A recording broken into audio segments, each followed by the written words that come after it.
Daniel, chapitre 1.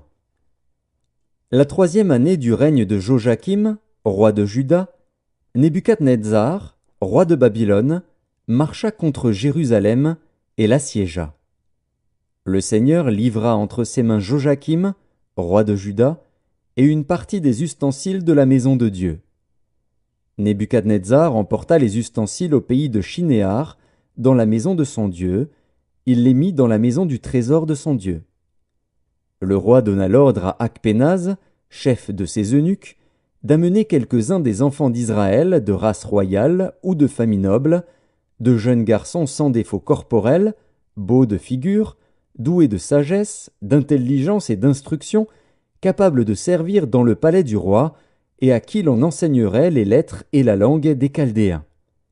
Le roi leur assigna pour chaque jour une portion des mets de sa table et du vin dont ils buvaient, voulant les élever pendant 3 années, au bout desquelles ils seraient au service du roi. Il y avait parmi eux, d'entre les enfants de Juda, Daniel, Hanania, Mishaël et Azaria. Le chef des eunuques leur donna des noms. À Daniel celui de Beltchatsar, à Hanania celui de Shadrach, à Mishaël celui de Méshach, et à Azaria celui d'Abed-Négo. Daniel résolut de ne pas se souiller par les mets du roi et par le vin dont le roi buvait, et il pria le chef des eunuques de ne pas l'obliger à se souiller. Dieu fit trouver à Daniel faveur et grâce devant le chef des eunuques. Le chef des eunuques dit à Daniel : « Je crains mon seigneur le roi, qui a fixé ce que vous devez manger et boire. Car pourquoi verrait-il votre visage plus abattu que celui des jeunes gens de votre âge? Vous exposeriez ma tête auprès du roi. » Alors Daniel dit à l'intendant à qui le chef des eunuques avait remis la surveillance de Daniel, de Hanania, de Mishaël et d'Azaria : « Éprouve tes serviteurs pendant 10 jours, et qu'on nous donne des légumes à manger et de l'eau à boire.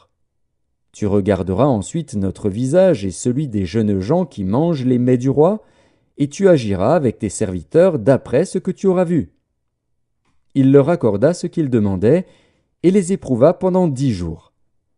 Au bout de 10 jours, ils avaient meilleur visage et plus d'embonpoint que tous les jeunes gens qui mangeaient les mets du roi. L'intendant emportait les mets et le vin qui leur étaient destinés, et il leur donnait des légumes.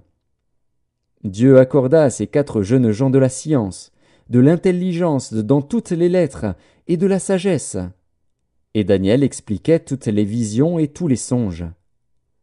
Au terme fixé par le roi pour qu'on les lui amenât, le chef des eunuques les présenta à Nebuchadnezzar. Le roi s'entretint avec eux, et, parmi tous ces jeunes gens, il ne s'en trouva aucun comme Daniel, Hanania, Mishaël et Azaria. Ils furent donc admis au service du roi. Sur tous les objets qui réclamaient de la sagesse et de l'intelligence, et sur lesquels le roi les interrogeait, il les trouvait 10 fois supérieurs à tous les magiciens et astrologues qui étaient dans tout son royaume. Ainsi fut Daniel jusqu'à la première année du roi Cyrus. Daniel, chapitre 2. La seconde année du règne de Nebuchadnezzar, Nebuchadnezzar eut des songes. Il avait l'esprit agité et ne pouvait dormir. Le roi fit appeler les magiciens, les astrologues, les enchanteurs et les Chaldéens pour qu'ils lui disent ses songes. Ils vinrent et se présentèrent devant le roi. Le roi leur dit : « J'ai eu un songe, mon esprit est agité, et je voudrais connaître ce songe. » Les Chaldéens répondirent au roi en langue araméenne : « Ô roi, vis éternellement.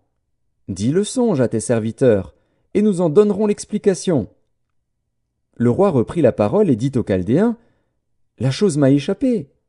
Si vous ne me faites connaître le songe et son explication, vous serez mis en pièces, et vos maisons seront réduites en un tas d'immondices. Mais si vous me dites le songe et son explication, vous recevrez de moi des dons et des présents et de grands honneurs. C'est pourquoi dites-moi le songe et son explication. » Ils répondirent pour la seconde fois : « Que le roi dise le songe à ses serviteurs, et nous en donnerons l'explication. » Le roi reprit la parole et dit : « Je m'aperçois, en vérité, que vous voulez gagner du temps, parce que vous voyez que la chose m'a échappé. Si donc vous ne me faites pas connaître le songe, la même sentence vous enveloppera tous. Vous voulez vous préparer à me dire des mensonges et des faussetés, en attendant que les temps soient changés. C'est pourquoi dites-moi le songe, et je saurai si vous êtes capable de m'en donner l'explication. Les Chaldéens répondirent au roi, Il n'est personne sur la terre qui puisse dire ce que demande le roi. Aussi jamais roi, quelque grand et puissant qu'il ait été, n'a exigé une pareille chose d'aucun magicien, astrologue ou chaldéen. Ce que le roi demande est difficile, il n'y a personne qui puisse le dire au roi, excepté les dieux, dont la demeure n'est pas parmi les hommes. Là-dessus le roi se mit en colère et s'irrita violemment. Il ordonna qu'on fasse périr tous les sages de Babylone. La sentence fut publiée, les sages étaient mis à mort, et l'on cherchait Daniel et ses compagnons pour les faire périr. Alors Daniel s'adressa d'une manière prudente et sensée à Arjoc, chef des gardes du roi, qui était sorti pour mettre à mort les sages de Babylone. Il prit la parole et dit à Arjoc, commandant du roi, « Pourquoi la sentence du roi est-elle si sévère ?» Arjoc exposa la chose à Daniel. Et Daniel se rendit vers le roi et le pria de lui accorder du temps pour donner au roi l'explication. Ensuite Daniel alla dans sa maison, et il instruisit de cette affaire Hanania, Mishaël et Azaria, ses compagnons, les engageant à implorer la miséricorde du Dieu des cieux, afin qu'on ne fît pas périr Daniel et ses compagnons avec le reste des sages de Babylone. Alors le secret fut révélé à Daniel dans une vision pendant la nuit. Et Daniel bénit le Dieu des cieux. Daniel prit la parole et dit, « Béni soit le nom de Dieu, d'éternité en éternité. À lui appartiennent la sagesse et la force. C'est lui qui change les temps et les circonstances, qui renverse et qui établit les rois, qui donne la sagesse aux sages et la science à ceux qui ont de l'intelligence. Il révèle ce qui est profond et caché, il connaît ce qui est dans les ténèbres, et la lumière demeure avec lui. Dieu de mes pères, je te glorifie et je te loue de ce que tu m'as donné la sagesse et la force, et de ce que tu m'as fait connaître ce que nous t'avons demandé, de ce que tu nous as révélé le secret du roi. » Après cela, Daniel se rendit auprès d'Arjoc, à qui le roi avait ordonné de faire périr les sages de Babylone. Il alla et lui parla ainsi. « Ne fais pas périr les sages de Babylone. Conduis-moi devant le roi, et je donnerai au roi l'explication. » Arjoc conduisit promptement Daniel devant le roi, et lui parla ainsi. « J'ai trouvé parmi les captifs de Juda un homme qui donnera l'explication au roi. » Le roi prit la parole et dit à Daniel, qu'on nommait Beltchatsar, « Es-tu capable de me faire connaître le songe que j'ai eu et son explication ?» Daniel répondit en présence du roi et dit, « Ce que le roi demande est un secret que les sages, les astrologues, les magiciens et les devins ne sont pas capables de découvrir au roi. Mais il y a dans les cieux un Dieu qui révèle les secrets, et qui a fait connaître au roi Nebuchadnezzar ce qui arrivera dans la suite des temps. Voici ton songe et les visions que tu as eues sur ta couche. Sur ta couche, ô roi, il t'est monté des pensées touchant ce qui sera après ce temps-ci, et celui qui révèle les secrets t'a fait connaître ce qui arrivera. Si ce secret m'a été révélé, ce n'est point qu'il y ait en moi une sagesse supérieure à celle de tous les vivants, mais c'est afin que l'explication soit donnée au roi et que tu connaisses les pensées de ton cœur. Ô roi, tu regardais, et tu voyais une grande statue. Cette statue était immense et d'une splendeur extraordinaire. Elle était debout devant toi, et son aspect était terrible. La tête de cette statue était d'or pur. Sa poitrine et ses bras étaient d'argent. Son ventre et ses cuisses étaient d'airain. Ses jambes, de fer. Ses pieds, en partie de fer et en partie d'argile. Tu regardais, lorsqu'une pierre se détacha sans le secours d'aucune main, frappa les pieds de fer et d'argile de la statue et les mit en pièces. Alors le fer, l'argile, l'airain, l'argent et l'or furent brisés ensemble et devinrent comme la balle qui s'échappe du nerf en été. Le vent les emporta, et nulle trace n'en fut retrouvée. Mais la pierre qui avait frappé la statue devint une grande montagne et remplit toute la terre. Voilà le songe. Nous en donnerons l'explication devant le roi. Ô roi, tu es le roi des rois, car le Dieu des cieux t'a donné l'empire, la puissance, la force et la gloire. Il a remis entre tes mains, en quelque lieu qu'ils habitent, les enfants des hommes, les bêtes des champs et les oiseaux du ciel, et il t'a fait dominer sur eux tous. C'est toi qui es la tête d'or. Après toi, il s'élèvera un autre royaume, moindre que le tien, puis un troisième royaume, qui sera d'airain, et qui dominera sur toute la terre. Il y aura un quatrième royaume, fort comme du fer. De même que le fer brise et rompt tout, il brisera et rompra tout, comme le fer qui met tout en pièces. Et comme tu as vu les pieds et les orteils en partie d'argile, de potier et en partie de fer, ce royaume sera divisé. Mais il y aura en lui quelque chose de la force du fer, parce que tu as vu le fer mêlé avec l'argile. Et comme les doigts des pieds étaient en partie de fer et en partie d'argile, ce royaume sera en partie fort et en partie fragile. Tu as vu le fer mêlé avec l'argile, parce qu'ils se mêleront par des alliances humaines, mais ils ne seront point unis l'un à l'autre, de même que le fer ne s'allie point avec l'argile.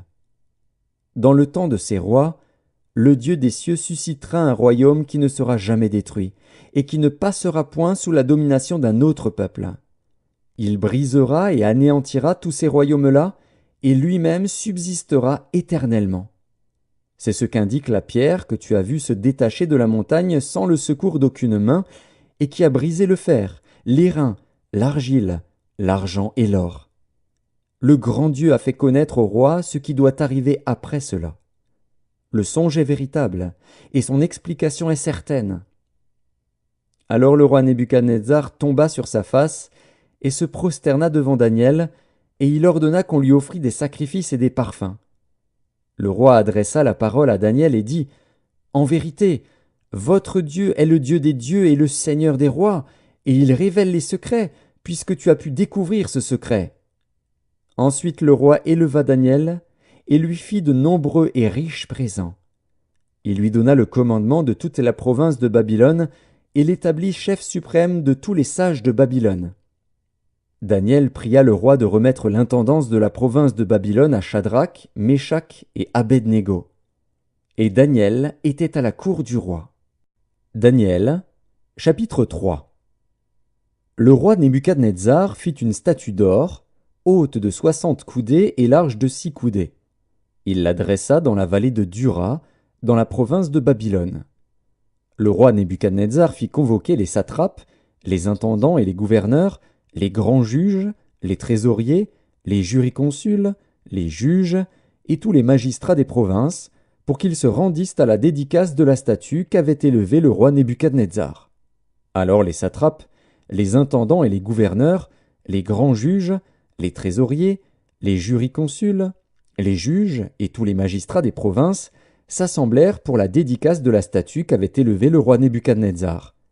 Ils se placèrent devant la statue qu'avait élevée Nebuchadnezzar.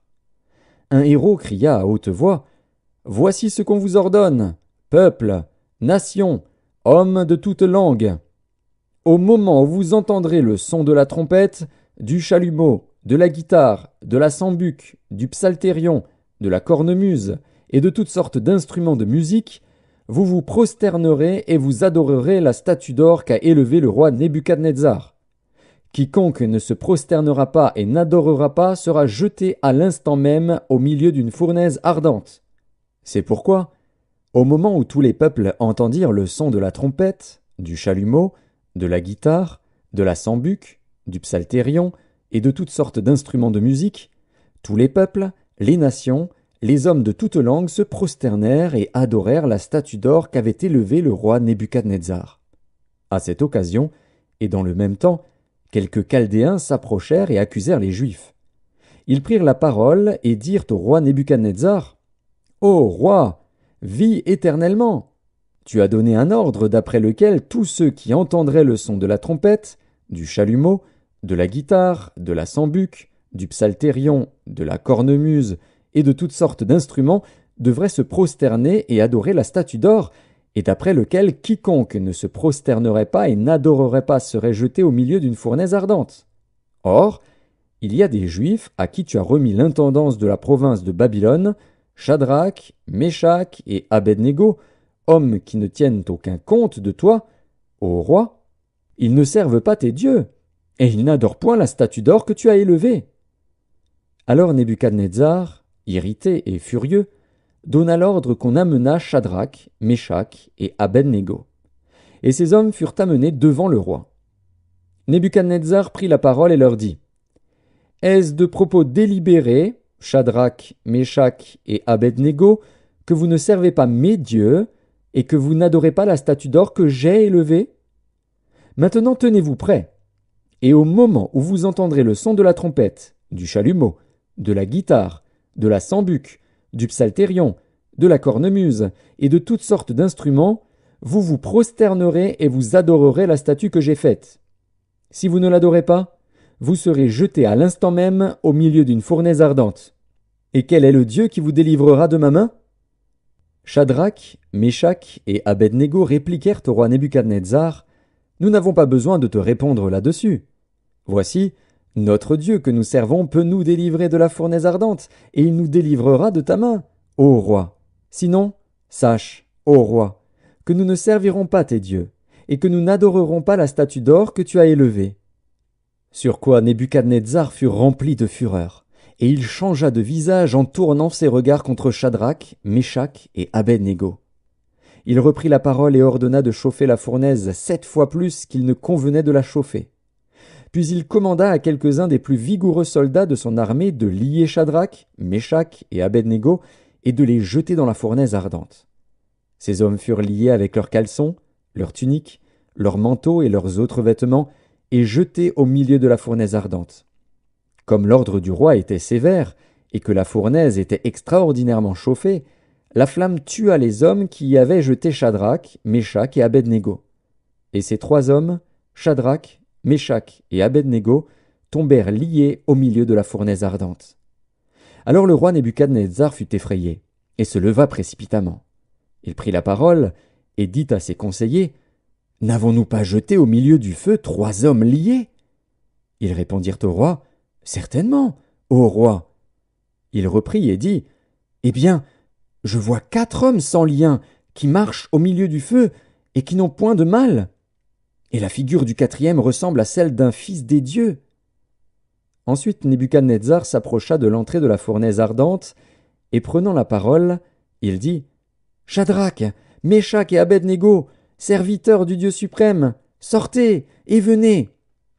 Et Shadrach, Meshach et Abednego sortirent du milieu du feu. Les satrapes, les intendants, les gouverneurs et les conseillers du roi s'assemblèrent. Ils virent que le feu n'avait eu aucun pouvoir sur le corps de ces hommes, que les cheveux de leur tête n'avaient pas été brûlés, que leurs caleçons n'étaient point endommagés, et que l'odeur du feu ne les avait pas atteints. Nebuchadnezzar prit la parole et dit : Béni soit le Dieu de Shadrach, de Meshach et d'Abednego, lequel a envoyé son ange et délivré ses serviteurs qui ont eu confiance en lui, et qui ont violé l'ordre du roi et livré leur corps plutôt que de servir et d'adorer aucun autre Dieu que leur Dieu. Voici maintenant l'ordre que je donne. Tout homme, à quelque peuple, nation ou langue qu'il appartienne, qui parlera mal du Dieu de Shadrach, de Meshach et d'Abednego, sera mis en pièces, et sa maison sera réduite en un tas d'immondices, parce qu'il n'y a aucun autre Dieu qui puisse délivrer comme lui. Après cela, le roi fit prospérer Shadrach, Meshach et Abednego dans la province de Babylone. Sur quoi Nebuchadnezzar fut rempli de fureur, et il changea de visage en tournant ses regards contre Shadrach, Meshach et Abednego. Daniel, chapitre 4. Nebuchadnezzar, roi, à tous les peuples, aux nations, aux hommes de toute langue, qui habitent sur toute la terre. Que la paix vous soit donnée avec abondance. Il m'a semblé bon de faire connaître les signes et les prodiges que le Dieu suprême a opérés à mon égard. Que ces signes sont grands, que ces prodiges sont puissants. Son règne est un règne éternel, et sa domination subsiste de génération en génération. Moi, Nebuchadnezzar, Je vivais tranquille dans ma maison et heureux dans mon palais. J'ai eu un songe qui m'a effrayé. Les pensées dont j'étais poursuivi sur ma couche et les visions de mon esprit me remplissaient d'épouvante. J'ordonnai qu'on fît venir devant moi tous les sages de Babylone, afin qu'ils me donnassent l'explication du songe. Alors vinrent les magiciens, les astrologues, les chaldéens et les devins. Je leur dis le songe, et ils ne m'en donnèrent point l'explication.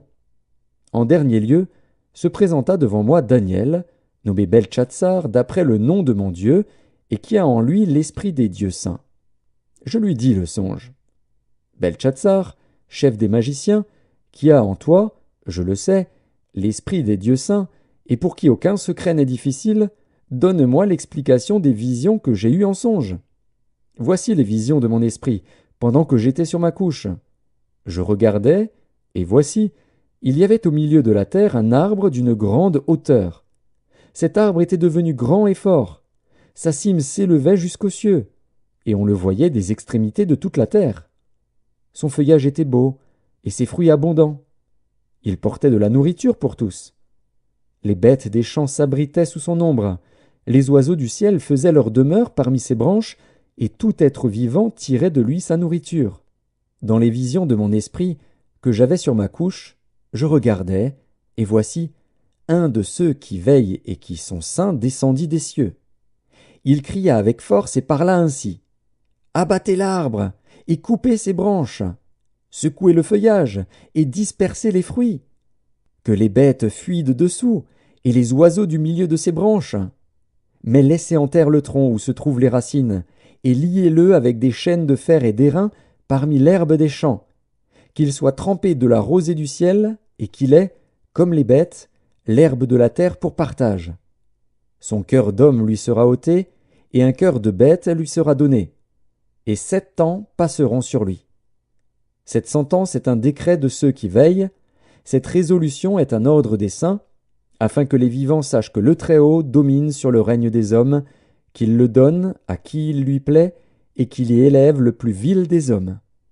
Voilà le songe que j'ai eu, moi, le roi Nebuchadnezzar. Toi, Beltchatsar, donne-en l'explication, puisque tous les sages de mon royaume ne peuvent me la donner. Toi, tu le peux, car tu as en toi l'esprit des dieux saints. Alors Daniel, nommé Beltchatsar, fut un moment stupéfait, et ses pensées le troublaient. Le roi reprit et dit, Beltchatsar, que le songe et l'explication ne te troublent pas. Et Beltchatsar répondit, Mon Seigneur, que le songe soit pour tes ennemis, et son explication pour tes adversaires.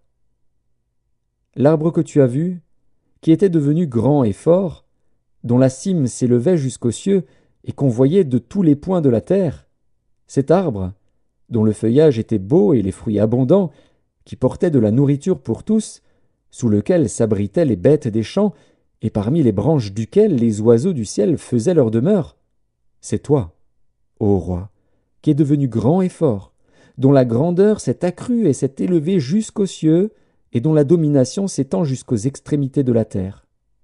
Le roi a vu l'un de ceux qui veillent et qui sont saints descendre des cieux et dire « Abattez l'arbre et détruisez-le, mais laissez en terre le tronc où se trouvent les racines, et liez-le avec des chaînes de fer et d'airain parmi l'herbe des champs, qu'il soit trempé de la rosée du ciel, et que son partage soit avec les bêtes des champs, jusqu'à ce que 7 ans soient passés sur lui. Voici l'explication, ô roi. Voici le décret du Très-Haut qui s'accomplira sur mon Seigneur le roi. On te chassera du milieu des hommes. Tu auras ta demeure avec les bêtes des champs, et l'on te donnera comme aux bœufs de l'herbe à manger. Tu seras trempé de la rosée du ciel, et 7 ans passeront sur toi, jusqu'à ce que tu saches que le Très-Haut domine sur le règne des hommes et qu'il le donne à qui il lui plaît. L'ordre de laisser le tronc où se trouvent les racines de l'arbre signifie que ton royaume te restera quand tu reconnaîtras que celui qui domine est dans les cieux. C'est pourquoi, ô roi, puisse mon conseil te plaire. Mets un terme à tes péchés en pratiquant la justice, et à tes iniquités en usant de compassion envers les malheureux, et ton bonheur pourra se prolonger. Toutes ces choses se sont accomplies sur le roi Nebuchadnezzar. Au bout de 12 mois, comme il se promenait dans le palais royal à Babylone, le roi prit la parole et dit N'est-ce pas ici, Babylone la grande, que j'ai bâtie comme résidence royale, par la puissance de ma force et pour la gloire de ma magnificence ?» La parole était encore dans la bouche du roi, qu'une voix descendit du ciel. « Apprends, roi Nebuchadnezzar, qu'on va t'enlever le royaume. On te chassera du milieu des hommes. Tu auras ta demeure avec les bêtes des champs. On te donnera comme aux bœufs de l'herbe à manger. Et 7 ans passeront sur toi, jusqu'à ce que tu saches que le Très-Haut domine sur le règne des hommes et qu'il le donne à qui il lui plaît. » Au même instant, la parole s'accomplit sur Nebuchadnezzar. Il fut chassé du milieu des hommes, il mangea de l'herbe comme les bœufs, son corps fut trempé de la rosée du ciel, jusqu'à ce que ses cheveux crussent comme les plumes des aigles et ses ongles comme ceux des oiseaux. Après le temps marqué, moi, Nebuchadnezzar, je levai les yeux vers le ciel et la raison me revint. J'ai béni le Très-Haut, j'ai loué et glorifié celui qui vit éternellement, celui dont la domination est une domination éternelle et dont le règne subsiste de génération en génération. Tous les habitants de la terre ne sont à ses yeux que néant. Il agit comme il lui plaît avec l'armée des cieux et avec les habitants de la terre, et il n'y a personne qui résiste à sa main et qui lui dise « Que fais-tu » En ce temps, la raison me revint. La gloire de mon royaume, ma magnificence et ma splendeur me furent rendues. Mes conseillers et mes grands me redemandèrent. Je fus rétabli dans mon royaume, et ma puissance ne fit que s'accroître. Maintenant, moi, Nebuchadnezzar, je loue, j'exalte et je glorifie le roi des cieux, dont toutes les œuvres sont vraies et les voies justes, et qui peut abaisser ceux qui marchent avec orgueil. Daniel, chapitre 5. Le roi Belshazzar donna un grand festin à ses grands au nombre de 1000, et il but du vin en leur présence. Belshazzar, quand il eut goûté au vin, fit apporter les vases d'or et d'argent que son père Nebuchadnezzar avait enlevés du temple de Jérusalem, afin que le roi et ses grands, ses femmes et ses concubines s'en servissent pour boire. Alors on apporta les vases d'or qui avaient été enlevés du temple, de la maison de Dieu à Jérusalem, et le roi et ses grands, ses femmes et ses concubines s'en servirent pour boire. Ils burent du vin, et ils louèrent les dieux d'or, d'argent, d'airain, de fer, de bois et de pierre. En ce moment, apparurent les doigts d'une main d'homme, et ils écrivirent, en face du chandelier, sur la chaude de la muraille du palais royal. Le roi vit cette extrémité de main qui écrivait. Alors le roi changea de couleur, et ses pensées le troublèrent. Les jointures de ses reins se relâchèrent, et ses genoux se heurtèrent l'un contre l'autre. Le roi cria avec force qu'on fît venir les astrologues, les Chaldéens et les devins. Et le roi prit la parole et dit aux sages de Babylone, « Quiconque lira cette écriture et m'en donnera l'explication sera revêtu de pourpre, portera un collier d'or à son cou et aura la 3e place dans le gouvernement du royaume. » Tous les sages du roi entrèrent, mais ils ne purent pas lire l'écriture et en donner au roi l'explication. Sur quoi le roi Belshazzar fut très effrayé, il changea de couleur, et ses grands furent consternés. La reine, à cause des paroles du roi et de ses grands, entra dans la salle du festin et prit ainsi la parole. « Ô roi, vis éternellement, que tes pensées ne te troublent pas, et que ton visage ne change pas de couleur. Il y a dans ton royaume un homme qui a en lui l'esprit des dieux saints. Et du temps de ton père, on trouva chez lui des lumières, de l'intelligence, et une sagesse semblable à la sagesse des dieux. Aussi le roi Nebuchadnezzar, ton père, le roi, ton père, l'établit chef des magiciens, des astrologues, des Chaldéens, des devins, parce qu'on trouva chez lui, chez Daniel, nommé par le roi Beltchatsar, un esprit supérieur, de la science et de l'intelligence, la faculté d'interpréter les songes, d'expliquer les énigmes et de résoudre les questions difficiles. Que Daniel soit donc appelé, et il donnera l'explication. » Alors Daniel fut introduit devant le roi. Le roi prit la parole et dit à Daniel, « Es-tu ce Daniel, l'un des captifs de Juda, que le roi, mon père, a amené de Juda? J'ai appris sur ton compte que tu as en toi l'esprit des dieux, et qu'on trouve chez toi des lumières, de l'intelligence, et une sagesse extraordinaire. On vient d'amener devant moi les sages et les astrologues, afin qu'ils lussent cette écriture et m'en donnassent l'explication. Mais ils n'ont pas pu donner l'explication des mots. J'ai appris que tu peux donner des explications et résoudre des questions difficiles. Maintenant, si tu peux lire cette écriture et m'en donner l'explication, tu seras revêtu de pourpre, tu porteras un collier d'or à ton cou, et tu auras la 3e place dans le gouvernement du royaume.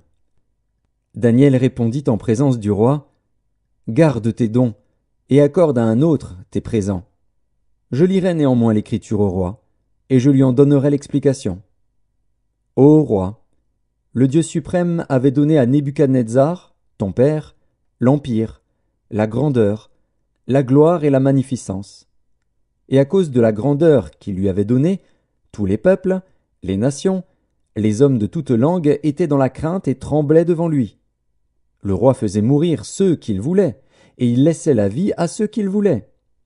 Il élevait ceux qu'il voulait, et il abaissait ceux qu'il voulait. Mais lorsque son cœur s'éleva et que son esprit s'endurcit jusqu'à l'arrogance, il fut précipité de son trône royal et dépouillé de sa gloire. Il fut chassé du milieu des enfants des hommes, son cœur devint semblable à celui des bêtes, et sa demeure fut avec les ânes sauvages. On lui donna comme aux bœufs de l'herbe à manger, et son corps fut trempé de la rosée du ciel, jusqu'à ce qu'il reconnût que le Dieu suprême domine sur le règne des hommes et qu'il le donne à qui il lui plaît. Et toi, Belchatsar, son fils, tu n'as pas humilié ton cœur, quoique tu susses toutes ces choses. Tu t'es élevé contre le Seigneur des cieux. Les vases de sa maison ont été apportés devant toi, et vous vous en êtes servis pour boire du vin, toi et tes grands, tes femmes et tes concubines. Tu as loué les dieux d'argent, d'or, d'airain, de fer, de bois et de pierre, qui ne voient point, qui n'entendent point, et qui ne savent rien, et tu n'as pas glorifié le Dieu qui a dans sa main ton souffle et toutes tes voix. C'est pourquoi il a envoyé cette extrémité de main qui a tracé cette écriture. Voici l'écriture qui a été tracée. Comptez, comptez, pesez et divisez. Et voici l'explication de ces mots. Comptez, Dieu a compté ton règne, et y a mis fin. Pesez, tu as été pesé dans la balance, et tu as été trouvé léger. Divisez, ton royaume sera divisé et donné aux Mèdes et aux Perses. Aussitôt Belchatsar donna des ordres, et l'on revêtit Daniel de pourpre, on lui mit au cou un collier d'or, et on publia qu'il aurait la 3e place dans le gouvernement du royaume. Cette même nuit, Belchatsar, roi des Chaldéens, fut tué. Et Darius, le Mède, s'empara du royaume, étant âgé de 62 ans. Daniel, chapitre 6. Darius trouva bon d'établir sur le royaume 120 satrapes, qui devaient être dans tout le royaume.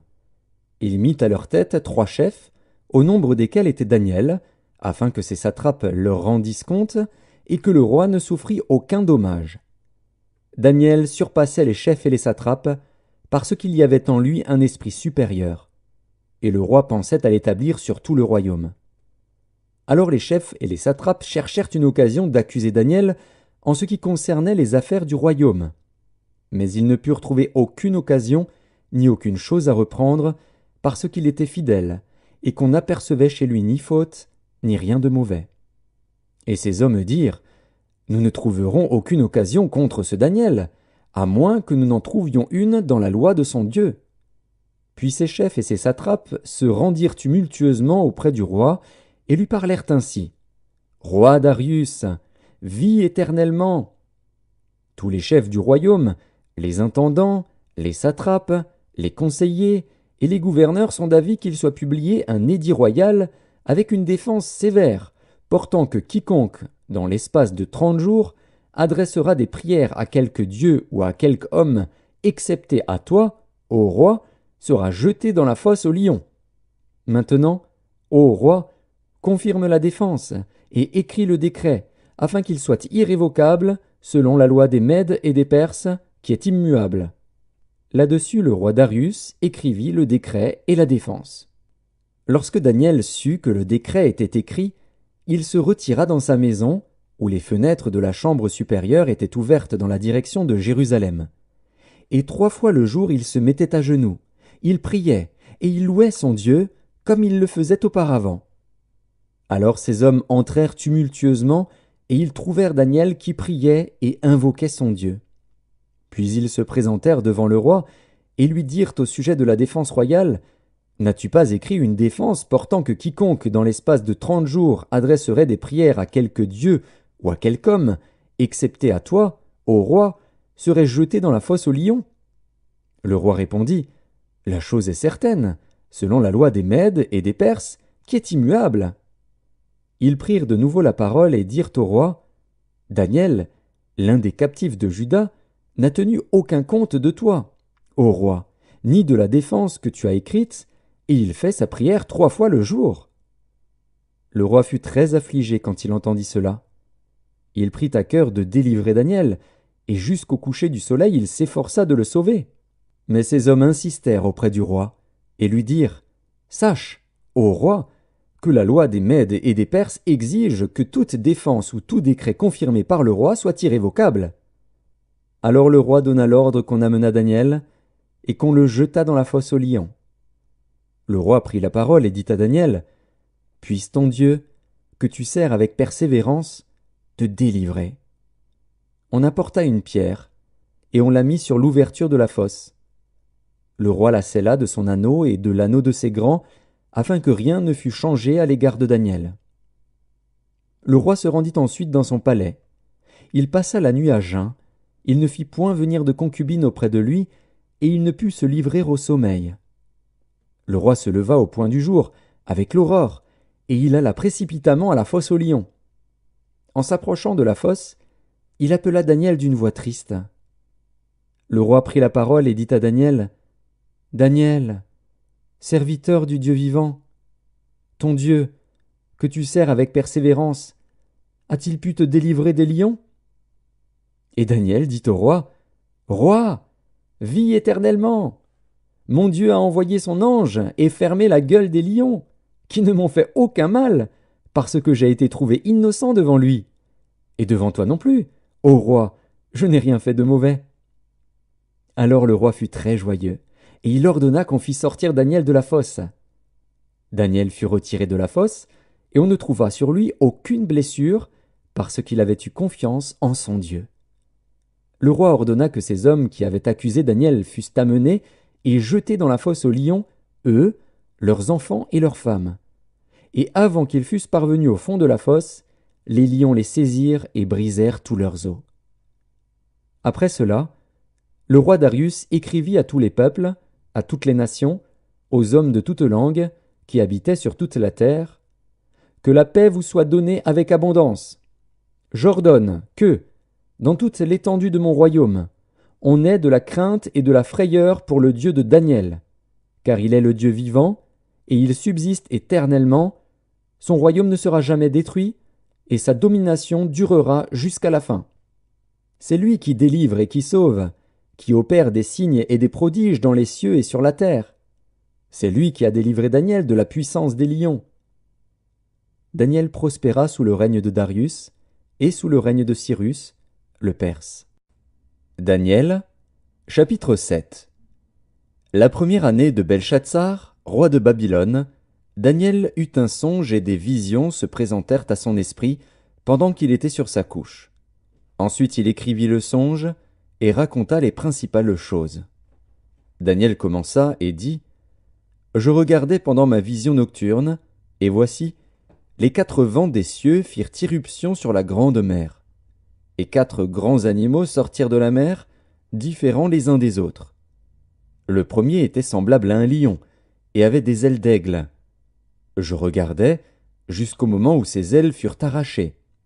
Il fut enlevé de terre et mis debout sur ses pieds comme un homme, et un cœur d'homme lui fut donné. Et voici, un second animal était semblable à un ours, et se tenait sur un côté. Il avait 3 côtes dans la gueule entre les dents, et on lui disait, « Lève-toi, mange beaucoup de chair. » Après cela je regardais, et voici, un autre était semblable à un léopard, et avait sur le dos 4 ailes comme un oiseau. Cet animal avait 4 têtes, et la domination lui fut donnée. Après cela, je regardais pendant mes visions nocturnes, et voici, il y avait un quatrième animal, terrible, épouvantable et extraordinairement fort. Il avait de grandes dents de fer, il mangeait, brisait, et il foulait aux pieds ce qui restait. Il était différent de tous les animaux précédents, et il avait 10 cornes.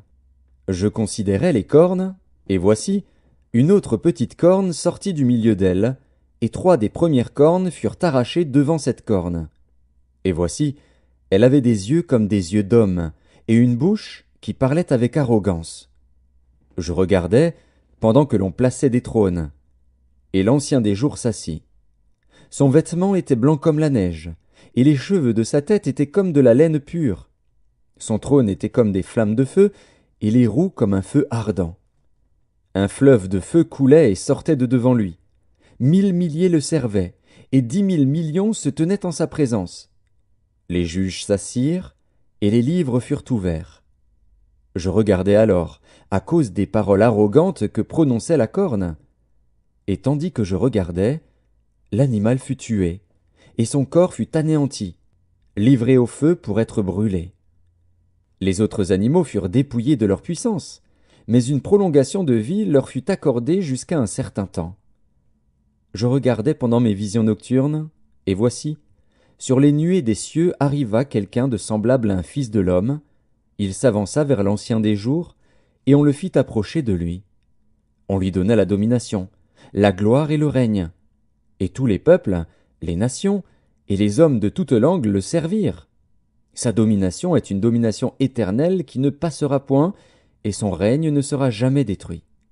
Moi, Daniel, j'eus l'esprit troublé au-dedans de moi, et les visions de ma tête m'effrayèrent.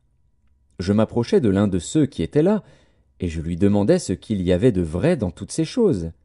Il me le dit, et m'en donna l'explication. Ces 4 grands animaux, ce sont 4 rois qui s'élèveront de la terre.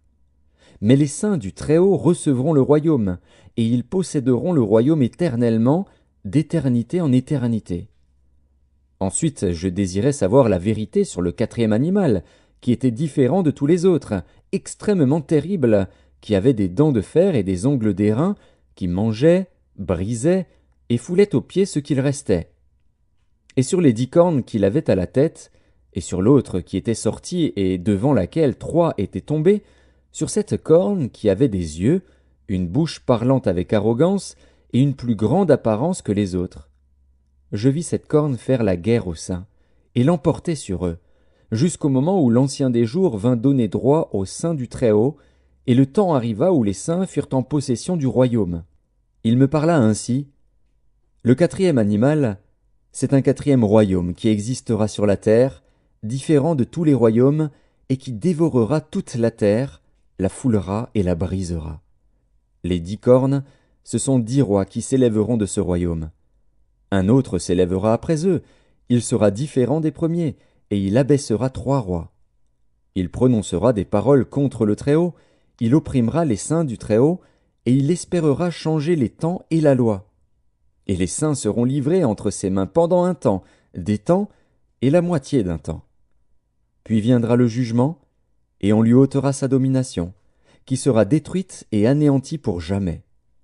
Le règne, la domination et la grandeur de tous les royaumes qui sont sous les cieux seront donnés au peuple des saints du Très-Haut. Son règne est un règne éternel, et tous les dominateurs le serviront et lui obéiront. Ici finirent les paroles. Moi, Daniel, je fus extrêmement troublé par mes pensées.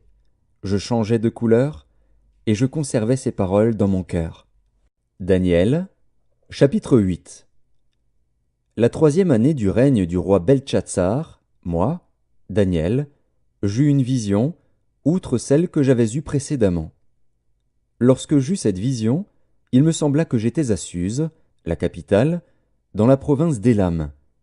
Et pendant ma vision, je me trouvais près du fleuve d'Ulaï. Je levai les yeux, je regardais, et voici, un bélier se tenait devant le fleuve, et il avait des cornes.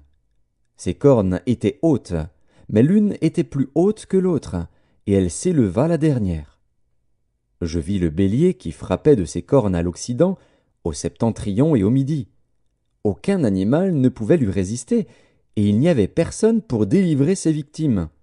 Il faisait ce qu'il voulait, et il devint puissant. Comme je regardais attentivement, voici, un bouc venait de l'Occident, et parcourait toute la terre à sa surface, sans la toucher. Ce bouc avait une grande corne entre les yeux. Il arriva jusqu'au bélier qui avait des cornes, et que j'avais vu se tenant devant le fleuve, et il courut sur lui dans toute sa fureur. Je le vis qui s'approchait du bélier et s'irritait contre lui. Il frappa le bélier et lui brisa les 2 cornes, sans que le bélier eût la force de lui résister. Il le jeta par terre et le foula, et il n'y eut personne pour délivrer le bélier. Le bouc devint très puissant, mais lorsqu'il fut puissant, sa grande corne se brisa. 4 grandes cornes s'élevèrent pour la remplacer aux 4 vents des cieux. De l'une d'elles sortit une petite corne, qui s'agrandit beaucoup vers le midi, vers l'Orient et vers le plus beau des pays. Elle s'éleva jusqu'à l'armée des cieux, elle fit tomber à terre une partie de cette armée des étoiles, et elle les foula. Elle s'éleva jusqu'au chef de l'armée, lui enleva le sacrifice perpétuel, et renversa le lieu de son sanctuaire. L'armée fut livrée avec le sacrifice perpétuel à cause du péché. La corne jeta la vérité par terre et réussit dans ses entreprises. J'entendis parler un saint, et un autre saint dit à celui qui parlait, « Pendant combien de temps s'accomplira la vision sur le sacrifice perpétuel et sur le péché dévastateur? Jusque à quand le sanctuaire et l'armée seront-ils foulés ?» Et il me dit, 2300 soirs et matins, puis le sanctuaire sera purifié. Tandis que moi, Daniel, j'avais cette vision et que je cherchais à la comprendre, voici, quelqu'un qui avait l'apparence d'un homme se tenait devant moi. Et j'entendis la voix d'un homme au milieu de l'Ulaï. Il cria et dit, « Gabriel, explique-lui la vision. » Il vint alors près du lieu où j'étais. Et à son approche, je fus effrayé, et je tombai sur ma face. Il me dit, « Sois attentif, fils de l'homme, car la vision concerne un temps qui sera la fin. » Comme il me parlait, je restais frappé d'étourdissement, la face contre terre. Il me toucha, et me fit tenir debout à la place où je me trouvais. Puis il me dit, « Je vais t'apprendre ce qui arrivera au terme de la colère, car il y a un temps marqué pour la fin. Le bélier que tu as vu, et qui avait des cornes, ce sont les rois des Mèdes et des Perses. Le bouc, c'est le roi de Javan, la grande corne entre ses yeux, c'est le premier roi. Les 4 cornes qui se sont élevées pour remplacer cette corne brisée, ce sont 4 royaumes qui s'élèveront de cette nation, mais qui n'auront pas autant de force. À la fin de leur domination, lorsque les pécheurs seront consumés, il s'élèvera un roi impudent et artificieux. Sa puissance s'accroîtra, mais non par sa propre force. Il fera d'incroyables ravages, il réussira dans ses entreprises, il détruira les puissants et le peuple des saints. À cause de sa prospérité et du succès de ses ruses, il aura de l'arrogance dans le cœur. Il fera périr beaucoup d'hommes qui vivaient paisiblement, et il s'élèvera contre le chef des chefs, mais il sera brisé, sans l'effort d'aucune main. Et la vision des soirs et des matins, dont il s'agit, est véritable. Pour toi, tiens secrète cette vision, car elle se rapporte à des temps éloignés. Moi, Daniel, je fus plusieurs jours languissant et malade. Puis je me levai, et je m'occupais des affaires du roi. J'étais étonné de la vision, et personne n'en eut connaissance. Daniel, chapitre 9.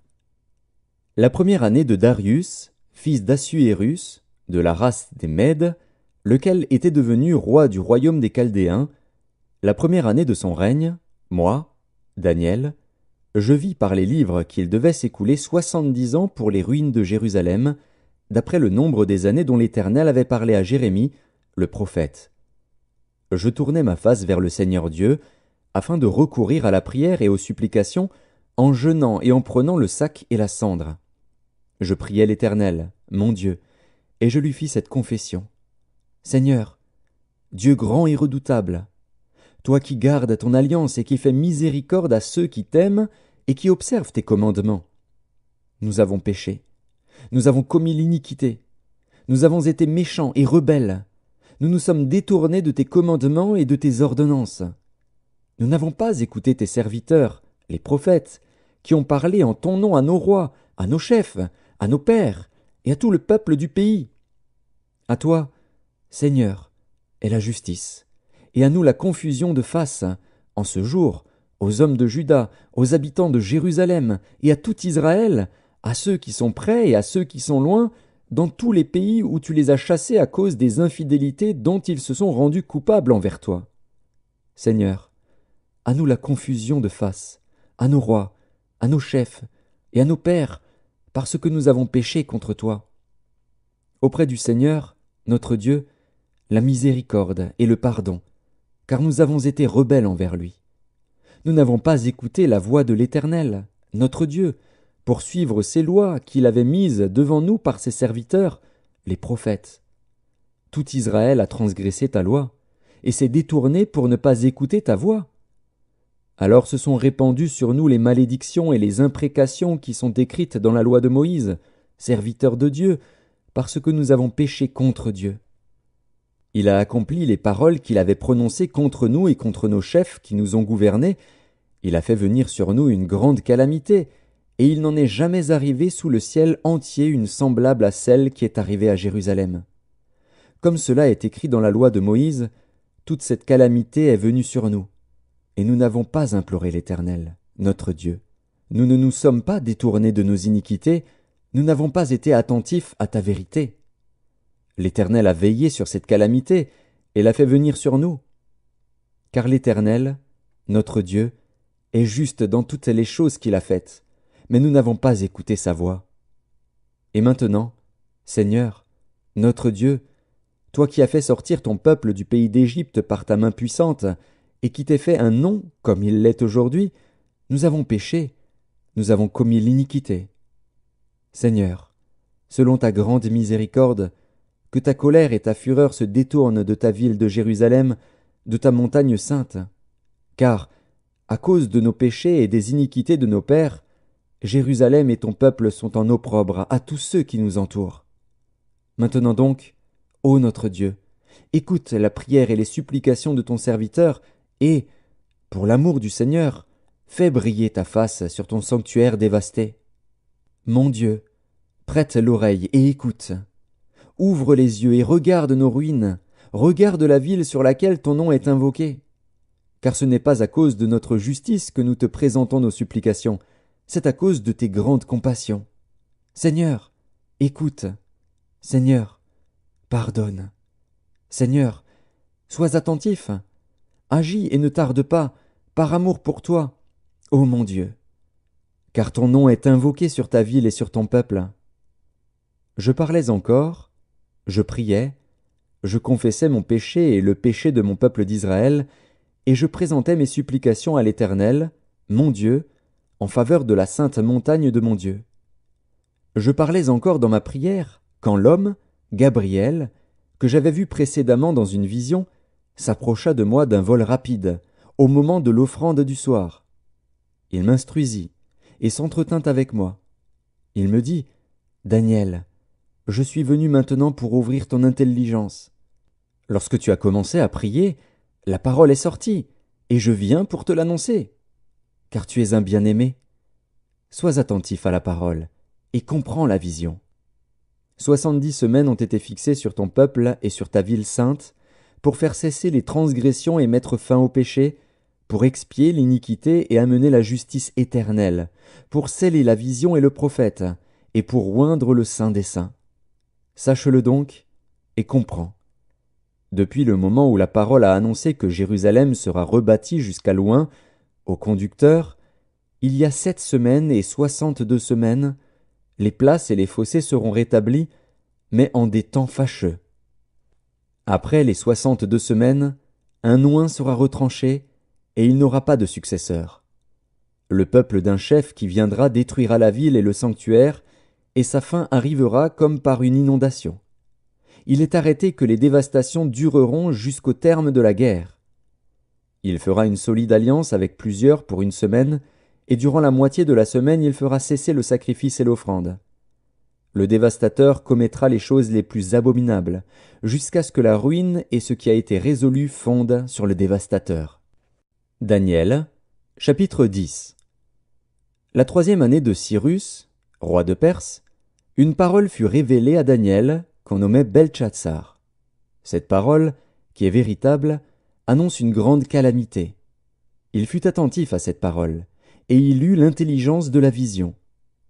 En ce temps-là, moi, Daniel, je fus 3 semaines dans le deuil. Je ne mangeai aucun mets délicat. Il n'entra ni viande ni vin dans ma bouche, et je ne moignis point jusqu'à ce que les 3 semaines fussent accomplies. Le 24e jour du 1er mois, j'étais au bord du grand fleuve qui est Hidékel. Je levai les yeux, je regardai, et voici, il y avait un homme vêtu de lin, et ayant sur les reins une ceinture d'or d'Uphaz.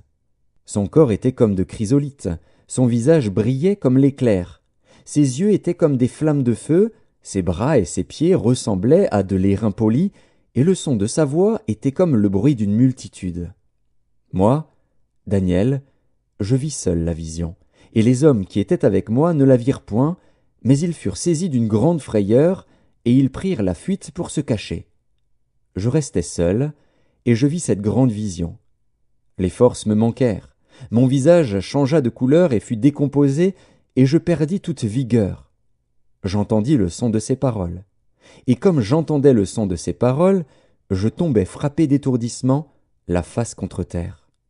Et voici, une main me toucha, et secoua mes genoux et mes mains. Puis il me dit, « Daniel, homme bien-aimé, sois attentif aux paroles que je vais te dire, et tiens-toi debout à la place où tu es, car je suis maintenant envoyé vers toi. » Lorsqu'il m'eut ainsi parlé, je me tins debout en tremblant. Il me dit, « Daniel, ne crains rien, car dès le 1er jour où tu as eu à cœur de comprendre et de t'humilier devant ton Dieu, tes paroles ont été entendues, et c'est à cause de tes paroles que je viens. Le chef du royaume de Perse m'a résisté 21 jours, mais voici, Michaël, l'un des principaux chefs, est venu à mon secours, et je suis demeuré là auprès des rois de Perse. Je viens maintenant pour te faire connaître ce qui doit arriver à ton peuple dans la suite des temps, car la vision concerne encore ces temps-là. » Tandis qu'il m'adressait ces paroles, je dirigeais mes regards vers la terre, et je gardais le silence. Et voici, quelqu'un qui avait l'apparence des fils de l'homme toucha mes lèvres. J'ouvris la bouche, je parlais, et je dis à celui qui se tenait devant moi, « Mon Seigneur, la vision m'a rempli d'effroi, et j'ai perdu toute vigueur. Comment le serviteur de mon Seigneur pourrait-il parler à mon Seigneur? Maintenant les forces me manquent, et je n'ai plus de souffle. » Alors celui qui avait l'apparence d'un homme me toucha de nouveau, et me fortifia. Puis il me dit, « Ne crains rien, homme bien-aimé, que la paix soit avec toi. Courage, courage. » Et comme il me parlait, je repris des forces, et je dis, « Que mon Seigneur parle, car tu m'as fortifié. » Il me dit, « Sais-tu pourquoi je suis venu vers toi? Maintenant je m'en retourne pour combattre le chef de la Perse. Et quand je partirai, voici, le chef de Javan viendra. Mais je veux te faire connaître ce qui est écrit dans le livre de la vérité.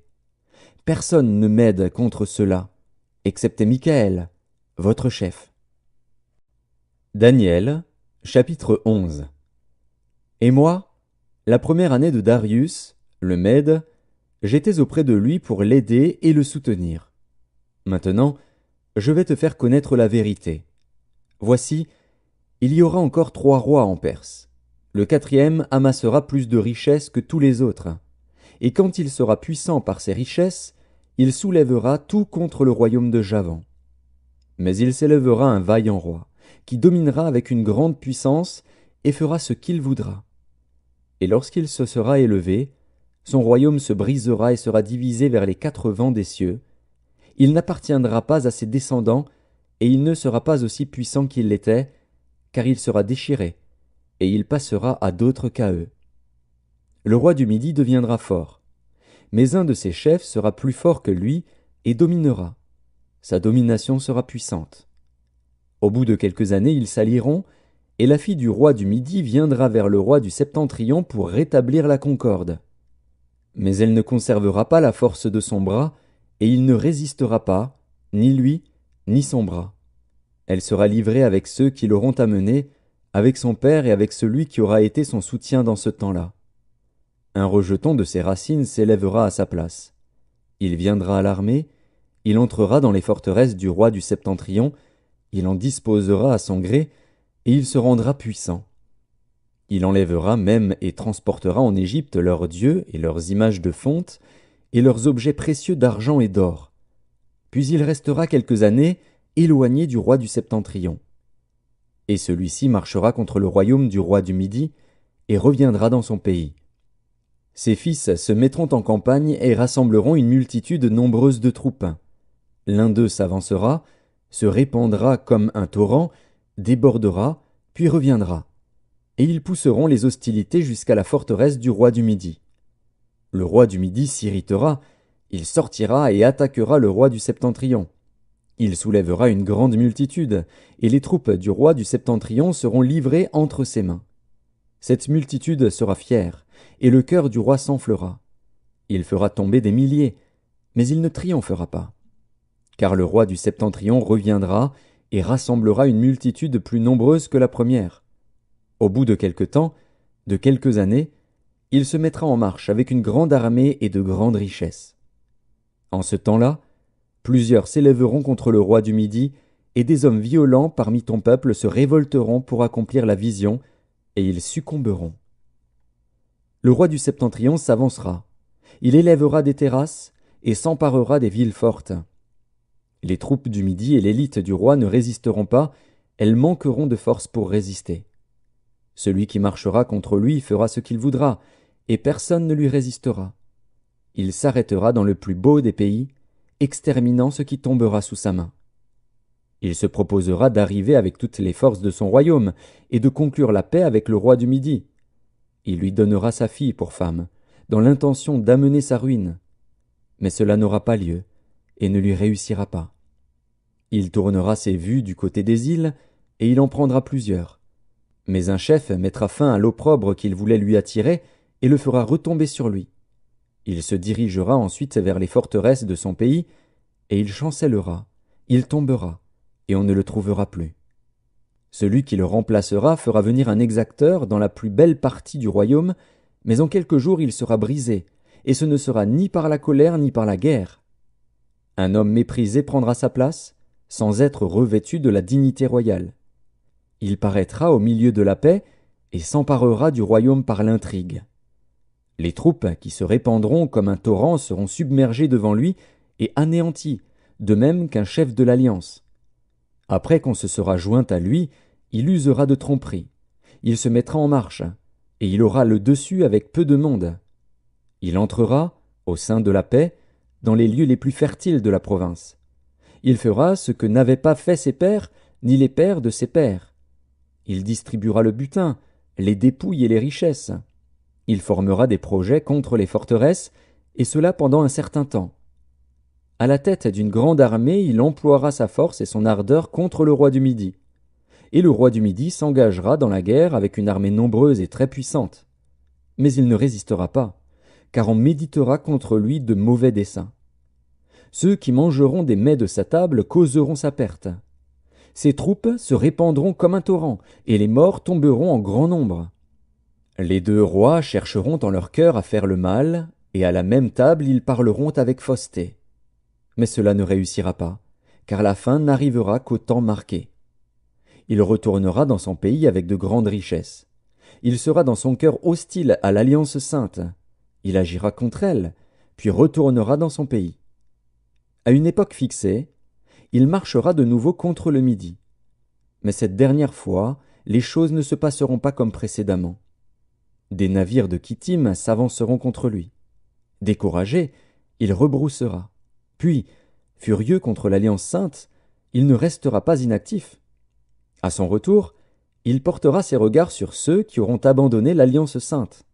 Des troupes se présenteront sur son ordre. Elles profaneront le sanctuaire, la forteresse, elles feront cesser le sacrifice perpétuel et dresseront l'abomination du dévastateur.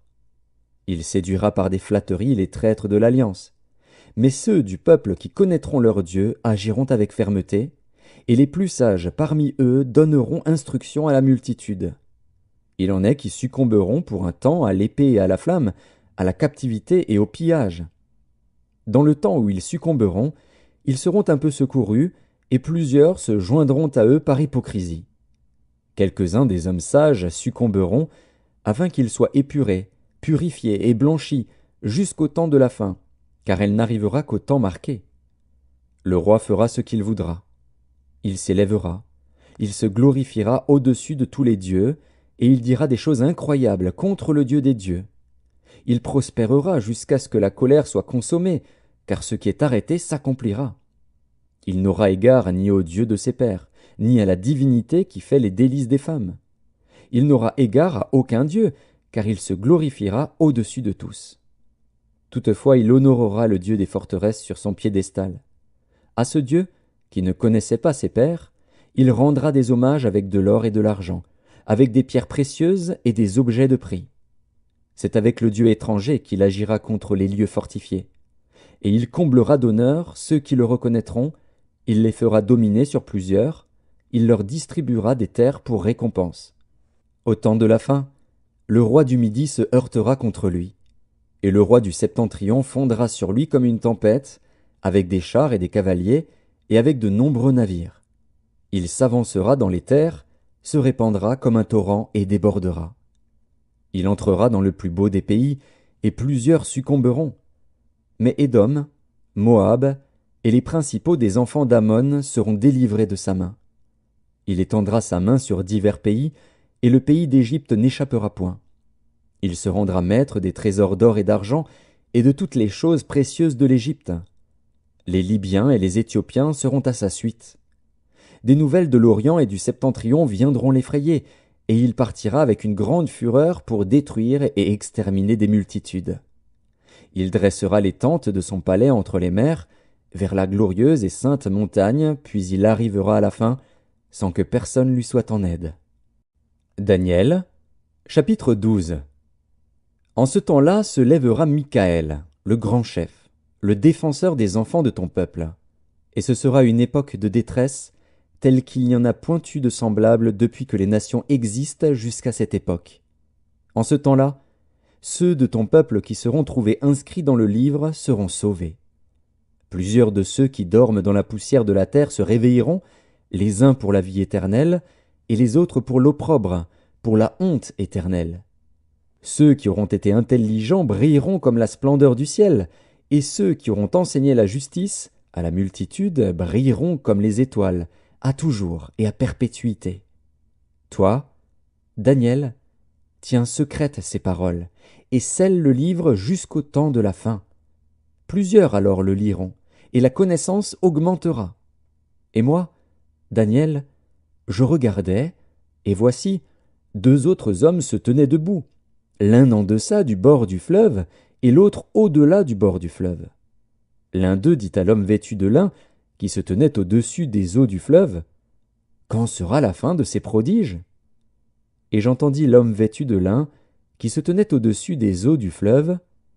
Il leva vers les cieux sa main droite et sa main gauche, et il jura par celui qui vit éternellement que ce sera dans un temps, des temps, et la moitié d'un temps, et que toutes ces choses finiront quand la force du peuple saint sera entièrement brisée. J'entendis, mais je ne compris pas, et je dis, « Mon Seigneur, quelle sera l'issue de ces choses ?»